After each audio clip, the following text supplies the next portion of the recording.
नमस्कार किसान भाइयों, लाइव फोन इन कार्यक्रम कृषि दर्शन के आज के अंक में आप सभी का बहुत बहुत स्वागत है। किसान भाइयों, हमारा हमेशा से लक्ष्य रहता है कि कृषि से संबंधित संपूर्ण जानकारियां आप तक पहुंचाते रहें। तो क्यों ना एक अलग नए विषय पर आज चर्चा कर ली जाए। जी हाँ, आज के अंक में हम बात करेंगे कृषि के उन्नत गहाई और कटाई के यंत्रों के विषय में। इस विषय को लेकर अगर आपके मन में कोई प्रश्न या जिज्ञासा है तो जल्दी से हमारा फोन नंबर नोट कर लीजिए, जो कि है 0755266049। साथ ही साथ हमारा टोल फ्री नंबर 1800233040। आपके प्रश्नों का हमें इंतजार रहेगा, क्योंकि ये हमारा है फोन इन कार्यक्रम। तो चलिए आज के हमारे स्पेशल अतिथि से मिल लिया जाए, जो कि है डॉक्टर दिलीप जाट। ये कृषि वैज्ञानिक हैं, CIAE नवी बाग भोपाल से। नमस्कार सर, स्वागत है। सबसे पहले तो डॉक्टर साहब, आप हमारे किसान भाइयों को ये बताइए कि कृषि के जो उन्नत कृषि यंत्र हैं वो कौन कौन से हैं और उनकी उपयोगिता क्या क्या है। जी हाँ, कृषि के उन्नत यंत्रों की अगर बात करें हम इस पे खास करके हम अगर कटाई में, तो कटाई की जैसे ही हम बात करते हैं तो सबसे पहले हमारे दिमाग में आता है कि हंसिया या दराता। सबसे पहले कटाई की जो शुरुआत हुई है वो हंसिया से हुई है, पर जैसे जैसे प्रौद्योगिकी ने विकास किया है आज हम ये सारे काम कटाई, गहाई या अनाज की सफाई करना हो, इनका काम एक ही मशीन से हम कर सकते हैं।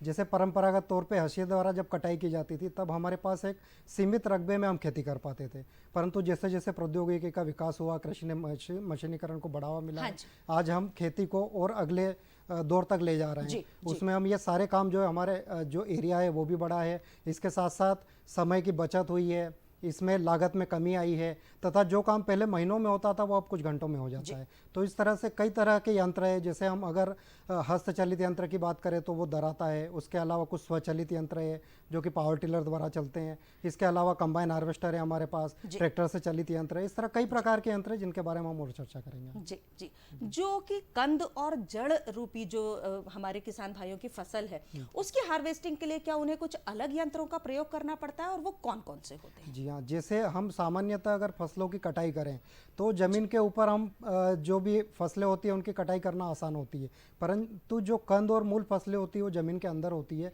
उनके लिए एक अलग तरह का यंत्र होता है। उसके लिए हम मिट्टी को हमें खोदना होता है। डॉक्टर साहब, मैं अपने किसान भाइयों को बताना चाहूंगी कि हमारे स्क्रीन पर जो यंत्र दिख रहा है, डॉक्टर साहब उसी के विषय में बात कर रहे हैं। जी, ये यंत्र जो है ये इसको ब्रश कटर हम कहते हैं। इससे क्या होता है कि जैसे जो छोटे किसान हैं जो बड़ी मशीनों का उपयोग नहीं कर पाते, वो इस यंत्र के माध्यम से अपने छोटे एरिया में आसानी से कटाई कर सकते हैं। इसमें एक ब्लेड लगी होती है जो कि इंजन द्वारा चलती है, इसके घूमने से वो आसानी से फसल को काट सकते हैं। अच्छा जी, तो इस यंत्र का उपयोग हम छोटे किसानों को के लिए ज़्यादा उपयोगी साबित होगा। क्या किसान भाई अगर ये जानना चाहे कि उन्हें किस यंत्र का कब प्रयोग करना चाहिए या किस फसल के लिए वो प्रयोग करना चाहिए, उसकी भी जानकारी आप देते हैं। जी हाँ, अगर किसानों को अलग अलग यंत्रों का उपयोग करना अलग, सबसे पहले तो उन्हें यह देखना पड़ेगा कि उनकी फसल किस तरह की है, क्योंकि अलग अलग फसलों की कटाई के लिए अलग अलग यंत्र है। जैसा कि हम ये कंबाइन हार्वेस्टर की बात करें, अभी खरीफ सीजन चल रहा है, सोयाबीन की कटिंग भी अभी हार्वेस्टिंग भी हो रही है, तो उसके लिए जैसे आप देख पा रहे हैं ये छोटी हार्वेस्टर, कंबाइन हार्वेस्टर मशीन जी, जैसा कि स्क्रीन पर दिख रहा है, किसान भाई देख रहे हैं। जी बिल्कुल। इस मशीन से क्या होता है कि जैसे अभी आप देख रहे हैं कि बारिश भी हो रही है, तो खेतों में पानी भर जाता है, तो उसमें हम जो ज़्यादा बड़ी मशीनें वो खेतों में नहीं उतार पाते। तो जिन मशीनों का वजन कम हो, जिनसे आसानी से हम खेतों में चला सकते हैं, तो उसके लिए ये काफ़ी अच्छी एक छोटी हार्वेस्टर है जिसका उपयोग हम कर सकते हैं। सोयाबीन के लिए भी ये एक और आप देख रहे होंगे कि ये कंबाइन हार्वेस्टर जो है, इसमें पीछे जो जितना भी भूसा उसका निकलता है उसको हम खेत में फैला देते हैं। जैसे सामान्यतः ये देखने में आता है कि किसान भाई जो भूसा अगर ज़्यादा होता है तो उनको खेत में जला देते हैं, तो उसके मैनेजमेंट के लिए एक SMS सिस्टम होता है, स्ट्रॉ मैनेजमेंट सिस्टम, जो कि कंबाइन हार्वेस्टर के पीछे लगा होता है। तो जो भी स्ट्रॉ पीछे निकलता है उसको पूरे तरीके से खेत में वो फैला देते हैं। तो उसमें हम इस मशीन का उपयोग करते हैं। जी, किसान भाई अगर बागवानी जो किसान भाई हमारे करते हैं उसमें कौन कौन सी मशीनों का वो प्रयोग कर सकते हैं और उसे किस प्रकार से लाभ ले सकते हैं। बागवानी के लिए जैसे हम खासकर बात करें, जैसे जिन पौधों की ऊंचाई काफ़ी अधिक होती है, जैसे कि आम हुआ या अमरूद, तो उनमें हमें फल तोड़ने के लिए मशीनों के लिए एक प्लेटफॉर्म होता है, स्वचालित प्लेटफॉर्म। उसके ऊपर ऑपरेटर खड़ा हो जाता है, उसके हाथ में सारे कंट्रोल्स होते हैं, वो उससे उसकी ऊंचाई को नियंत्रित कर सकता है। मैं आपको रोकना चाहूंगी क्योंकि हमारे साथ हमारे कॉलर जुड़ चुके हैं। नंद स्वरूप मिश्रा जी, ये बाराबंकी से जुड़े हुए हैं हमारे साथ। नमस्कार, स्वागत है आपका, पूछिए आप अपना प्रश्न। हाँ नमस्ते मैडम। नमस्कार सर, मैं नंद स्वरूप मिश्रा हूँ बाराबंकी से। मैं जानना ये चाहता हूँ, फसल कटाई के बाद जो गर्मी में गहरी जुताई करते हैं, इसलिए गहरी जुताई करते हैं जिससे जो दीमक की कॉलोनियां, उनका घर है, कीड़े मकोड़े जो हमारे फसल को नुकसान पहुंचा सकते हैं जड़ के माध्यम से, तो हम कौन सा यंत्र का प्रयोग करें जिससे जो ये हमारी गहरी जुताई गर्मी में हो सके? जी जी, आपकी जानकारी के लिए बताना चाहूँगा कि आप कटाई के बाद गर्मी में गहरी जुताई करना चाहते हैं। हाँ। उसके लिए मोल्ड बोर्ड प्लाऊ एक यंत्र होता है, ट्रैक्टर चालित होता है, उसमें अलग अलग बॉटम होते हैं। अगर आपके पास छोटा यंत्र है तो आप single bottom mould board plough ले सकते हैं। आपके पास 55 या 60 हार्स पावर का ट्रैक्टर है तो आप 3 बॉटम करें। इससे आप कम से कम 25 से 30 सेंटीमीटर गहराई तक मिट्टी को पलट सकते हैं। इस मिट्टी के पलटने के बाद आपको गर्मी में उसको 15 से 20 दिन या 1 महीने तक छोड़ना है। छोड़ने के बाद जो बड़े ढेले बनेंगे उनको आप फिर कल्टीवेटर चला के आप भूमि को समतल कर सकते हैं, उन ढेलों को और तोड़ सकते हैं। जी, हम आशा करते हैं कि आपके प्रश्न का हमें आपको जवाब मिल गया होगा। जी, हम पुनः अपने विषय पर आ जाते हैं जो आप जवाब दे रहे थे। जी बताएं। जी, हम बात कर रहे थे कि बागवानी फसलों में स्वचालित जो प्लेटफॉर्म होता है, तो पौधों की ऊंचाई अधिक होने के कारण हम क्या करेंगे कि उसमें उस प्लेटफॉर्म के ऊपर खड़े होकर ऑपरेटर खुद अपनी हाइट को एडजस्ट कर सकता है। उसको फल के पास पहुंचना है तो वो लीवर को ऑपरेट करेगा, फल के पास जाके तोड़ के उसको एक जगह इकट्ठा करेगा। तो इस तरह का एक यंत्र है जो कि पेड़ों के बीच में जाके आसानी से उससे हार्वेस्टिंग की जा सकती है। जी, अगर किसान भाई जी, महेंद्र पटेल जी दमोह से हमारे साथ जुड़ चुके हैं। नमस्कार, स्वागत है आपका, पूछिए आप अपना प्रश्न। महेंद्र जी, आपको हमारी आवाज सुनाई दे रही है? जी पूछिए। नमस्कार मैडम, हम महेंद्र पटेल दमोह से बोल रहे हैं। हमारे आवाज बराबर पहुंच रही है।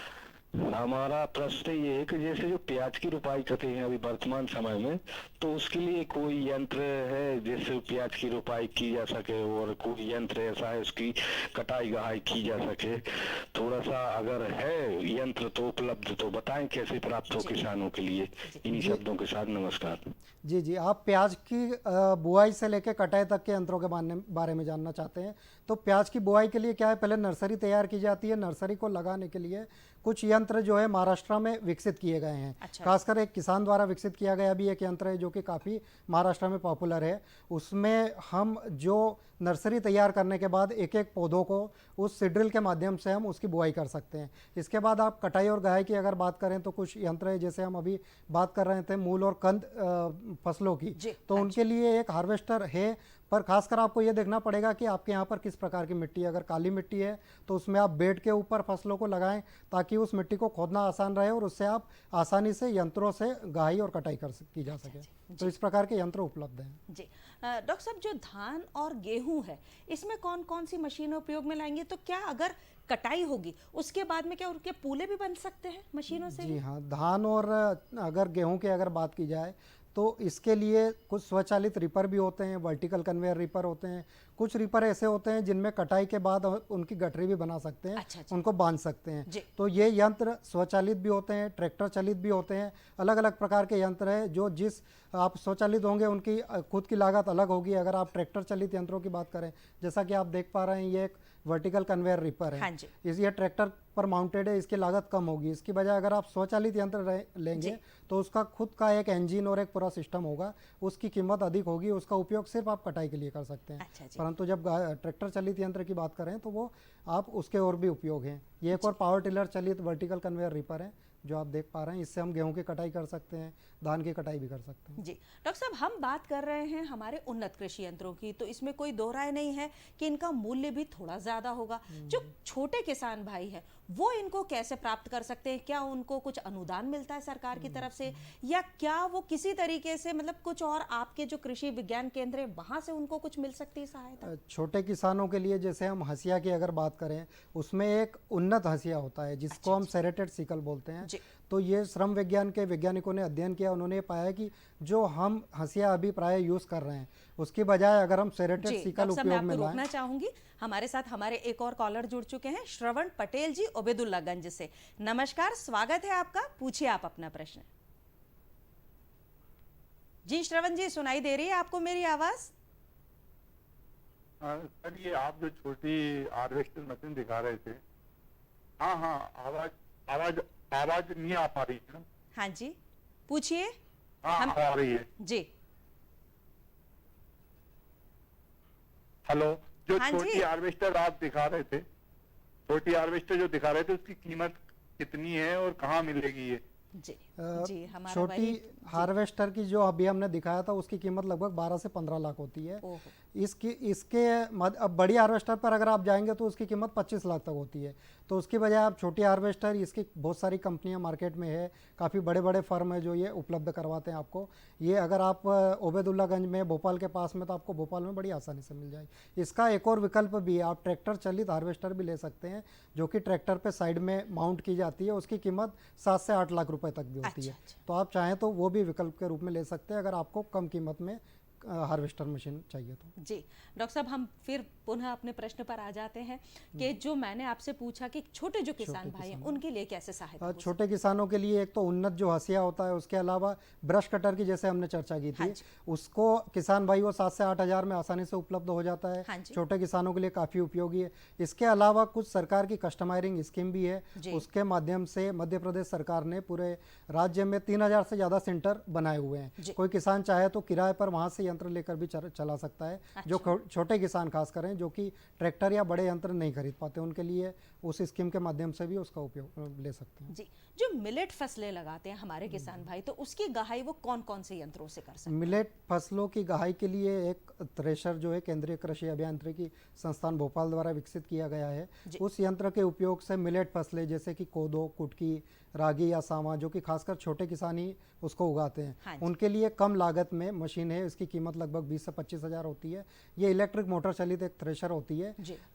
इसके उपयोग से वो इसकी कटाई व गहाई कर सकते हैं आसानी से। डॉक्टर साहब, जो किसान भाई मान लीजिए कि उन्होंने कृषि यंत्र खरीद लिए, लेकिन उसका जो ऑपरेटिंग सिस्टम है वो उन्हें नहीं आता है, तो क्या इसकी भी कोई ऐसी कार्यशालाएं होती हैं जहां पर उन्हें सिखाया जाए कि किस यंत्र को किस प्रकार से उपयोग में लाना चाहिए? जी हाँ, जैसे कि हर जिले में कृषि अभियांत्रिकी संचालनालय के कार्यालय हैं। किसान भाई चाहे तो वहाँ पे संपर्क करके वहाँ पर भी ट्रेनिंग ले सकते हैं। इसके अलावा भोपाल में केंद्रीय कृषि अभियांत्रिकी संस्थान या कृषि विज्ञान केंद्र है, वहाँ पर भी जाके उन यंत्रों की ट्रेनिंग ले सकते हैं। या फिर आजकल बहुत सारे ऑनलाइन भी सोर्स अवेलेबल है, या किसी एक्सपर्ट से भी संपर्क करके उनके बारे में जानकारी ले सकते हैं। कुछ इसके एडजस्टमेंट होते हैं जो बेसिक होते हैं। उनके बारे में मैं बताना चाहूँगा। जैसे कोई किसान अगर चाहे कि उसको उसकी थ्रेशिंग इफिशिएंसी या दक्षता जो है बढ़ाना है, तो उसके लिए जो उसका थ्रेशिंग सिलेंडर रोटेट होता है उनके बीच का गैप बढ़ा दे, या फिर उनको अलग अलग फसलें अगर गहाई करना है तो उसके लिए उसकी अलग अलग टाइप की जालियाँ होती हैं। ये कुछ टाइप के बेसिक वो होते हैं जो कि सामान्यतः सब किसान अपने लेवल पे कर सकते हैं। अच्छा जी, किसान भाई अगर हार्वेस्टिंग करते समय जो पुआल बनते हैं, पुआल के बाद में उसके बचे हुए को वो क्या कर सकते हैं, अगर आप उन्हें कुछ अच्छी तरीके से समझाना चाहें, क्योंकि बहुत सारे किसान भाई हैं उन्हें समझ ही नहीं आता कि उन पुआलों का अब क्या किया जाए।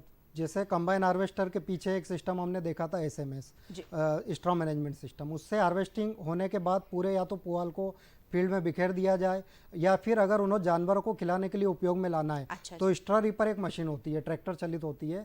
उससे वो उस पुआल को इकट्ठा करके भूसे में कन्वर्ट कर सकते हैं, जो कि जानवरों को खिलाने के लिए काफ़ी लाभदायक है। अगर किसान उसको लंबे समय तक स्टोर करना चाहे तो उसके लिए हमारे पास स्ट्रॉ बेलर होता है। बेलर जो होगा पूरे भूसे को कॉम्पैक्ट करके छोटे रूप में आप उनको संग्रहित कर सकते हैं और लंबे समय तक कर सकते हैं। तो इस प्रकार की मशीनें उपलब्ध है जिनका उपयोग किसान कर सकते हैं। जी किसान भाई, हमारी चर्चा जारी रहेगी, लेकिन अभी रुकते हैं छोटे से ब्रेक के लिए। ब्रेक के बाद आपका एक बार फिर से बहुत बहुत स्वागत है किसान भाइयों।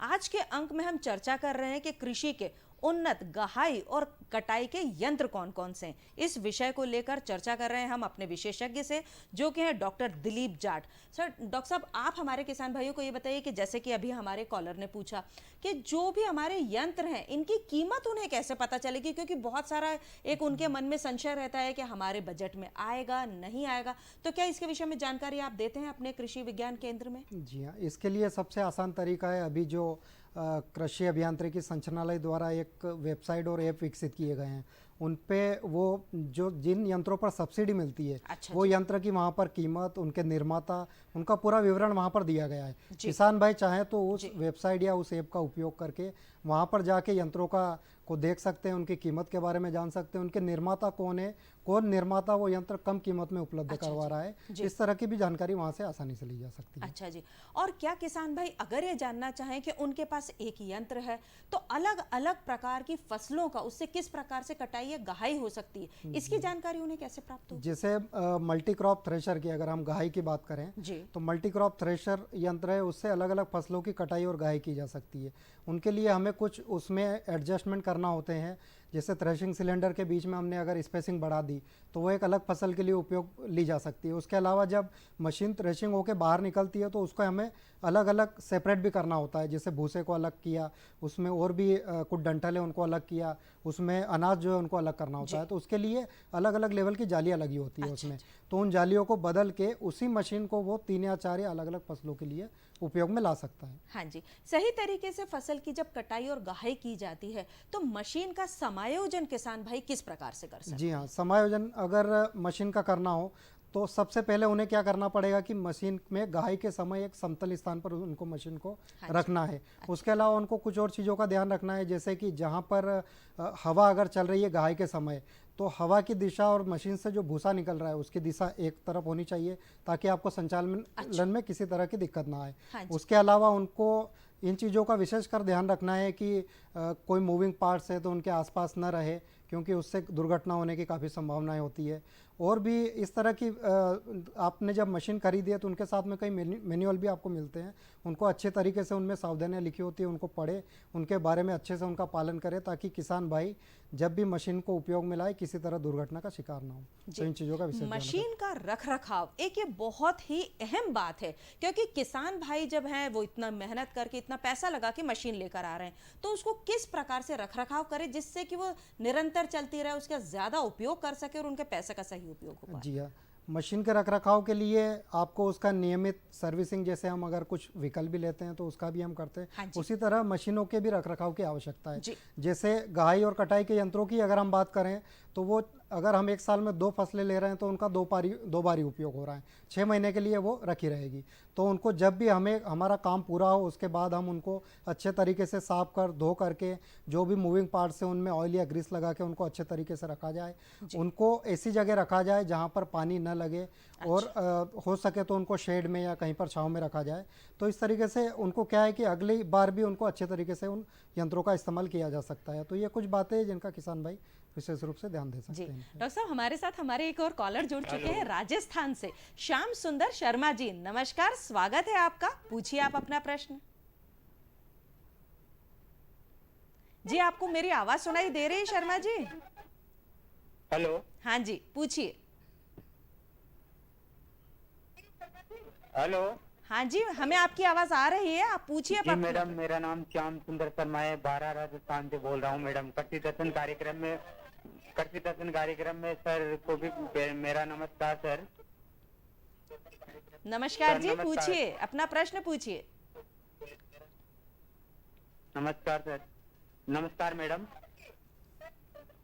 जी मैडम, मेरा प्रश्न ये है कि कृषि दर्शन कार्यक्रम में कि हमारे जैसे कि कटाई के लिए हमें कृषि यंत्र किराए पे लेना है तो उसे किस प्रकार लें, कितनी अनुदान पे मिल सकता है? हमारे 12 जिले में जो राजस्थान एरिया में तो हमें कृषि यंत्र किराए पे लेना है, कृषि यंत्र की कटाई के लिए और बुआई के लिए जो भी है जो सामग्री है जो हमें लेनी है। जी, किस प्रकार जी, आप किराए पे लेना चाहते हैं तो इसके लिए आप राजस्थान में मध्य प्रदेश सरकार की एक स्कीम के बारे में बताना चाहूँगा, जिसमें कस्टम हायरिंग स्कीम के माध्यम से आप अनुदान भी प्राप्त कर सकते हैं, जिसमें 25 लाख तक के कृषि यंत्र जिनमें कि ट्रैक्टर, हार्वेस्टर या जो भी आप लेना चाहें वो ले सकते हैं। उनमें 40% तक अनुदान मिलता है, मतलब आप 10 लाख तक का अनुदान प्राप्त कर सकते हैं। जो सामान 25 लाख तक के उनको 15 लाख में आप ले सकते हैं। इसके लिए 7 दिन की ट्रेनिंग भी होती है उन किसान भाइयों की जो इस स्कीम में अपना रजिस्ट्रेशन करवा के अगर वो इसके लिए चयनित होते हैं तो उनकी ट्रेनिंग दी जाती है।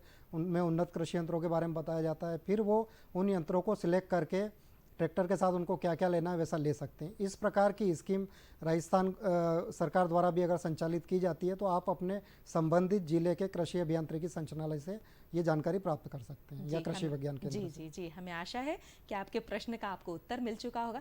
डॉक्टर साहब, सबसे ज़्यादा जब कहते हैं कि एक बुरा समय होता है कि कभी कभी किसान भाइयों के साथ में एक दुर्घटना हो जाती है जब वो कृषि यंत्रों का उपयोग करते हैं, तो कौन कौन सी सावधानियां उन्हें विशेष तौर पर उपयोग में लानी चाहिए? क्योंकि देखा गया है कि बहुत कुछ ऐसा अनहोनी घटित हो जाती है, तो आप किसान भाइयों को वो बताएं। जी, इसके लिए सबसे पहले तो मशीन के साथ काम करते समय आपको ढीले कपड़े नहीं पहनना है, गले में गमछा वगैरह नहीं डालना है। अच्छा। उससे क्या होता है, थ्रेशर में ज़्यादातर इसी तरह की घटनाएं हुई है कि जब वो थ्रेशिंग में जब मटेरियल डालते हैं उसी समय उनका हाथ या फिर गमछा उसके साथ चला जाता है। ये बहुत दुर्घटनाएं इस तरह की देखने को मिलती है। तो इसके लिए कुछ ब्यूरो ऑफ इंडियन स्टैंडर्ड के कुछ मानक हैं, उनके अनुसार आप सबसे पहले जब मशीन का चयन करें तो ये देखें कि वो BIS से सर्टिफाइड मशीन है या नहीं। उनमें जो हॉपर में जहाँ पे आप मटेरियल डालते हैं पहले थ्रेशिंग के लिए, तो उसका जो हॉपर होता है उसका डिज़ाइन इस तरीके से होता है कि उसकी लंबाई जो है वो उन मानकों को सेटिस्फाई करे। अगर वो नहीं करती है तो उस तरह की मशीन का आप चयन न करें। दूसरा, आप कपड़ों का विशेषकर ध्यान रखें, जितने भी घुमावदार पार्ट हैं मशीन के उनसे आप दूर रहें। खासकर ट्रैक्टर जब मशीन से कनेक्ट होता है तो PTO शाफ्ट के माध्यम से होता है। अच्छा जी। वो घुमावदार होती है और वो खुली होती है। हाँ जी। तो किसान भाई ये विशेषकर ध्यान रखें कि उसके पास न जाएं। उसके पास जाने से काफ़ी दुर्घटनाएं होती है। तो इस तरीके से वो ध्यान रखें मशीनों का, मतलब कि हमें किस निर्माता से कौन सी मशीन खरीदना है, ये भी एक ध्यान रखने वाली बात है। हाँ जी। जब किसान भाई वर्तमान में फसल की कटाई और गाहे की किन तकनीकों का अनुसंधान करें कि जिससे कि उन्हें और ज़्यादा उन्नत कृषि यंत्रों का जो उपयोग है वो आ सके? जिसे वर्तमान में अभी आप देखा जा रहा है कि कई ऐसे विकसित देश है जहाँ पे इस तरीके की भी मशीनें उपलब्ध है जिनको बिना ऑपरेटर के हम चला सकते हैं। अच्छा जी। मतलब आप एक बार उनको खेत में छोड़ दीजिए, वो हाँ ऑटोमेटिक कटाई या गाय का काम कर अरे वाह, देगी। जी। तो इस तरह का यंत्रों पे काम यहाँ पर भी चल रहा है किसान भाई। और जैसे अभी लागत काफ़ी आ रही है, पेट्रोल डीजल से जो चलने वाले खासकर जो यंत्र है उनकी लागत अधिक है, तो बैटरी चलित कुछ यंत्रों के ऊपर भी काम चल रहा है। अच्छा। उससे क्या होगा, लागत में कमी आएगी। खासकर छोटे किसानों के लिए अभी कुछ रीपर, कुछ संस्थान है हमारे, उनमें इस तरह का मतलब अनुसंधान हो रहा है। हाँ जी। जिसमें बैटरी चलित कुछ रीपर भी है, जिससे कि फसल की कटाई आसानी से हो जा सकती है। आप एक बार बैटरी को चार्ज करिए, 5 से 6 घंटे तक बिना लागत के या कम लागत के आप आसानी से काम कर सकते हैं। तो ये कुछ विषय हैं जिनके ऊपर आज ऑटोमेशन और आप बात करें आर्टिफिशियल इंटेलिजेंस की, तो इस तरीके की तकनीकों पर भी संस्थान में काम चल रहा है। जी। अगर किसान भाई ये जानना चाहें कि जो मशीन है उन पर सब्सिडी या कस्टम हायरिंग किस प्रकार से मिल सकती है, उसके विषय में अगर आप किसान भाइयों को बताएंगे तो मुझे लगता है बहुत ज़्यादा उनके लिए फायदेमंद होगा। कस्टम हायरिंग स्कीम की हम जैसे बात कर चुके हैं और इसी में हमारे मध्य प्रदेश में 3000 से ज़्यादा इसके सेंटर भी है। अच्छा। हमारी मतलब सरकार का ये लक्ष्य है कि हर गांव में एक कस्टम हायरिंग सेंटर स्थापित हो। अच्छा। तो उसके लिए वो हर साल अपने आवेदन लेती है किसानों से, उसमें लॉटरी के माध्यम से किसानों का चयन होता है। जो किसान इसके लिए चयनित होता है उसकी फिर ट्रेनिंग की जाती है 7 दिन की, उसे किस प्रकार से उन्नत कृषि यंत्रों का चयन करना है, किस प्रकार के यंत्र ले जिससे कि वो उस एरिया में जो फसलें ज़्यादा लगाई जाती है उनके लिए वो यंत्र कामदर हो। और उसके अलावा इनको सब्सिडी 40 से 50% तक दी जाती है अलग अलग वर्ग के लिए। अच्छा। तो किसान भाई चाहें तो इनकी जानकारी इंटरनेट के माध्यम से भी ले सकते हैं। और ये जब भी साल में जिस टाइम भी जब भी ये विज्ञापन इसका निकलता है तो वो न्यूज़पेपर के माध्यम से भी इसकी जानकारी किसानों को मिल सकती है। जी। किसान भाई अगर ये जानना चाहें कि क्या ये जो हमारे कृषि विज्ञान केंद्र हैं यहाँ पर कुछ योजनाएं, कोई कार्यशालाएं चलती हैं जहां उन्हें पहले ही जानकारी दी जाए, मिट्टी ऐसी है, जलवायु हमारे प्रदेश का ऐसा है, तो आप ये फसल लगाएं और उसके साथ में ये वाली मशीन को उपयोग में लाएं? क्योंकि किसान भाई कभी कभी अनभिज्ञता में कुछ भी लगा लेते हैं, फिर मशीन कोई सी खरीद लेते हैं। तो किस प्रकार के अगर क्या कार्यशालाएं चलती हैं हमारे यहाँ? जी, जैसे हर जिले में कृषि विज्ञान केंद्र है, वहाँ पर किसान अगर नियमित उनके संपर्क में रहे वहाँ के कृषि वैज्ञानिकों के, तो वो लगभग सारी जितनी भी स्कीम चल रही है या जो भी योजनाएं हैं वो उनके संपर्क में रहने से जानकारी उनको आसानी से मिल सकती है उस प्रकार की मशीनों की। इसके अलावा अगर हम बात करें कि किस प्रकार की मिट्टी में कौन से यंत्र हमें चलाना है या फसलों के हिसाब से क्या यंत्र, तो कुछ यंत्र ऐसे होते हैं उनके लिए हमें जो हमारी एग्जिस्टिंग प्रैक्टिस है उसको समायोजित करना होगा। जैसे कई बार मशीनें फसल काफ़ी घनी लगाने के कारण उसके बीच में नहीं चल पाती, तो उसके लिए हमें फसलों की कतारी के बीच की दूरी भी बढ़ाना पड़ेगी, जिससे कि ट्रैक्टर उस में आसानी से जा सके और हम यंत्रों का अधिक से अधिक उपयोग कर डॉक्टर साहब, आप आए हमारे स्टूडियो में, उसके लिए आपका बहुत बहुत धन्यवाद। किसान भाइयों, अगले अंक में फिर होगी मुलाकात कुछ अन्य कृषि संबंधित जानकारियों के साथ। तब तक के लिए नमस्कार।